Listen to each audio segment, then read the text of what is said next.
സ്വർഗീയനാദം ശ്രവിക്കുന്ന എല്ലാ മാന്യ സ്നേഹിതർക്കും പ്രഭാതവന്ദനങ്ങൾ അറിയിക്കുന്നു. ഈ പുതിയ ദിവസം കാണുവാൻ ദൈവം നമ്മുടെ ആയുസ്സിനെ ദീർഘമാക്കി തന്നതിനായി ദൈവത്തിന് നന്ദി പറയാം. മനുഷ്യ ജീവിതത്തിൽ എപ്പോഴും സഹായം ആവശ്യമാണ്. മറ്റുള്ളവരുടെ സഹായം ഏതെങ്കിലുമൊക്കെ സമയങ്ങളിൽ നമുക്ക് ആവശ്യമായി വരുന്നു. ജീവിതത്തിൻ്റെ ഓരോ രംഗങ്ങളിലും മറ്റുള്ളവരുടെ സഹായമില്ലാതെ നമുക്ക് ജീവിക്കുവാൻ സാധ്യമല്ല. നാം ശിശുക്കളായിരിക്കുമ്പോൾ, അതുപോലെ തന്നെ നാം ബാല്യകാലത്തിലേക്ക് പ്രവേശിക്കുമ്പോൾ, കൗമാരത്തിലേക്ക് പ്രവേശിക്കുമ്പോൾ, യുവാക്കളായിരിക്കുമ്പോൾ, വാർദ്ധക്യത്തിലേക്ക് വരുമ്പോൾ ഒക്കെ നമുക്ക് അതാത് സന്ദർഭത്തിനനുസരിച്ചുള്ള സഹായം ആവശ്യമാണ്. ഈ ആധുനിക കാലത്ത് മിക്ക സ്ഥാപനങ്ങളും നമ്മെ സഹായിക്കുന്നതിന് വേണ്ടി ഹെൽപ്പ് ഡെസ്കുകൾ തുടങ്ങിയിട്ടുണ്ട്. അതേപോലെ തന്നെ ഓൺലൈൻ സഹായം ലഭിക്കുന്നതിന് വേണ്ടി ഹെൽപ്പ് ലൈൻ നമ്പേഴ്സ് ഉണ്ട്. വലിയ ഹോസ്പിറ്റലുകളിലേക്ക് നാം കയറി ചെല്ലുമ്പോൾ അവിടെ മേ ഐ ഹെൽപ്പ് യു എന്നൊരു ഡെസ്ക് കാണാൻ സാധിക്കും. നമ്മെ സഹായിക്കാനായിട്ടുള്ള ആളുകൾ അവിടെ ഉണ്ട്. നമുക്ക് സഹായം ആവശ്യമായതുകൊണ്ടാണ് ഈ നിലയിലുള്ളതായ കൗണ്ടറുകൾ ഉള്ളത്. എന്തൊക്കെയാണെങ്കിലും, എത്രയൊക്കെ ബലശാലിയാണെങ്കിലും ഒരു മനുഷ്യ ജീവിതത്തിൽ മറ്റുള്ളവരുടെയൊക്കെ സഹായമില്ലാതെ ജീവിക്കുവാൻ സാധ്യമല്ല. നാം ആരോഗ്യമുള്ളപ്പോൾ മറ്റുള്ളവരുടെ സഹായത്തെപ്പറ്റി ബോധവാന്മാരല്ല. നാം വിചാരിക്കുന്നത് നമുക്ക് തനിയെ ജീവിക്കാം, മറ്റുള്ള ആരുടെയും സഹായം എനിക്ക് ആവശ്യമില്ല എന്നൊക്കെയാണ്. എന്നാൽ മനുഷ്യ ജീവിതം അങ്ങനെയല്ല. മറ്റുള്ള ആരുടെയും സഹായം ആവശ്യമില്ല എന്ന് വിചാരിക്കുന്ന ഒരു വ്യക്തിക്ക് ഒരു ചെറിയ പനി പിടിച്ചാൽ മതി. 2 ദിവസം കിടപ്പിലായി കഴിഞ്ഞാൽ അദ്ദേഹത്തിന് മറ്റുള്ളവരുടെ സഹായം ആവശ്യമായി വരുന്നു.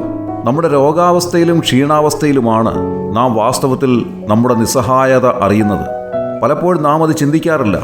എത്ര വലിയ ധൈര്യശാലിയായിരുന്നാലും, എത്ര വലിയ അക്രമം പ്രവർത്തിക്കുന്ന ആളായിരുന്നാലും അദ്ദേഹത്തിൻ്റെ ആരോഗ്യസ്ഥിതി ക്ഷയിക്കുമ്പോൾ സഹായത്തിനായി മറ്റുള്ളവരിലേക്ക് നോക്കുന്നു. അപ്പോഴാണ് ജീവിതത്തിൻ്റെ നിസ്സഹായത അദ്ദേഹത്തിന് ബോധ്യപ്പെടുന്നത്. 121 സങ്കീർത്തനം 1 വാക്യത്തിൽ നാം വായിക്കുന്നത്, ഞാൻ എൻ്റെ കണ്ണ് പർവ്വതങ്ങളിലേക്ക് ഉയർത്തുന്നു, എനിക്ക് സഹായം എവിടെ നിന്ന് വരും?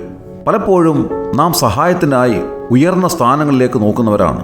നമ്മെ സഹായിക്കണമെങ്കിൽ ഉന്നത സ്ഥാനീയരായിട്ടുള്ളവർക്ക് മാത്രമേ സാധിക്കുകയുള്ളൂ എന്നുള്ള മൗഢ്യമായ ഒരു ചിന്ത നമുക്കുണ്ട്. അതുകൊണ്ടാണ് ഉന്നതമായ പർവ്വതങ്ങളിലേക്ക് നാം നോക്കുന്നത്.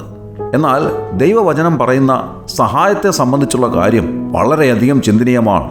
സങ്കീർത്തനക്കാരൻ ഇങ്ങനെയാണ് പറയുന്നത്, എൻ്റെ സഹായം ആകാശത്തെയും ഭൂമിയെയും ഉണ്ടാക്കിയ യഹോവയിൽ നിന്ന് വരുന്നു. ഒരുപക്ഷെ മനുഷ്യരൊക്കെ നമ്മെ സഹായിച്ചെന്നിരിക്കാം. പണം തന്നോ, ഉപദേശം കൊണ്ടോ, പ്രത്യേകമായ സന്ദർഭങ്ങളിൽ കൂടെ നിന്നോ ഒക്കെ സഹായിച്ചെന്നിരിക്കാം.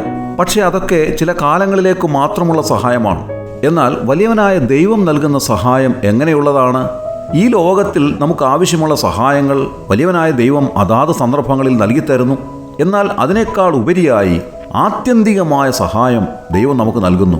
അതായത് പഴയ നിയമകാലത്ത് കോരഹപുത്രന്മാർ ഇങ്ങനെ എഴുതി വെച്ചു, സഹോദരൻ ശവക്കുഴി കാണാതെ എന്നേക്കും ജീവിച്ചിരിക്കേണ്ടതിന് അവനെ വീണ്ടെടുക്കുവാനോ വീണ്ടെടുപ്പ് വില കൊടുക്കുവാനോ ആർക്കും കഴിയുകയില്ല. അവരുടെ പ്രാണന്റെ വീണ്ടെടുപ്പ് വിലയേറിയത്, അത് ഒരു നാളും സാധിക്കുകയില്ല. അതായത് ഒരു മനുഷ്യൻ്റെ മോക്ഷപ്രാപ്തിക്ക് വേണ്ടിയുള്ള കാര്യങ്ങൾ ചെയ്യുവാൻ ആർക്കും കഴിയുകയില്ല എന്നാണ് കോരഹപുത്രന്മാർ പറഞ്ഞതിൻ്റെ അർത്ഥം. എന്നാൽ ദൈവം നമുക്ക് നൽകുന്ന സഹായം എന്താണ്?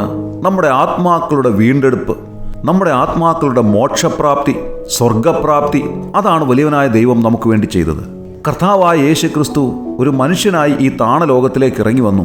അവിടുന്ന് ദൈവമായിരുന്നു, എന്നാൽ മനുഷ്യനായി ഈ താണലോകത്തിലേക്ക് വന്ന് സകല മാനവജാതിയുടെയും പാപം പരിഹരിക്കുന്നതിന് വേണ്ടി കാൽവറി ക്രൂശിൽ യാഗമായി അർപ്പിക്കപ്പെട്ടു.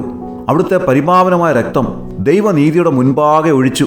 സകല മനുഷ്യവർഗത്തിൻ്റെയും വീണ്ടെടുപ്പിന് വേണ്ടി അവിടുത്തെ പരിപാവനമായ രക്തം മറുവിലയായി നൽകിത്തരികയായിരുന്നു. ഈ യേശു ക്രിസ്തുവിനെ രക്ഷിതാവും കർത്താവുമായി സ്വീകരിക്കുന്നവർക്ക് നിത്യത മുഴുവൻ കർത്താവിനോടുകൂടെ വാസം ചെയ്യുവാൻ കഴിയും. അല്ലാത്തവർ നിത്യമായ നരകാഗ്നിയിലേക്ക് പതിക്കുന്നു. യേശു ക്രിസ്തുവിനെ രക്ഷിതാവും കർത്താവുമായി സ്വീകരിച്ച് ദൈവകരങ്ങളിൽ നിന്ന് ആത്യന്തികമായ സഹായം നേടി അനുഗ്രഹിക്കപ്പെട്ടവരാകുവാൻ കർത്താവ് നിങ്ങളെ സഹായിക്കട്ടെ. ദൈവനാമം ഇന്നും എന്നേക്കും വാഴ്ത്തപ്പെടുമാറാകട്ടെ. ആമേൻ. മഹത്തായ സന്ദേശം മറക്കാതെ കേൾക്കുവാൻ സ്വർഗീയ നാദം, ദ ഹെവൻലി വോയിസ്.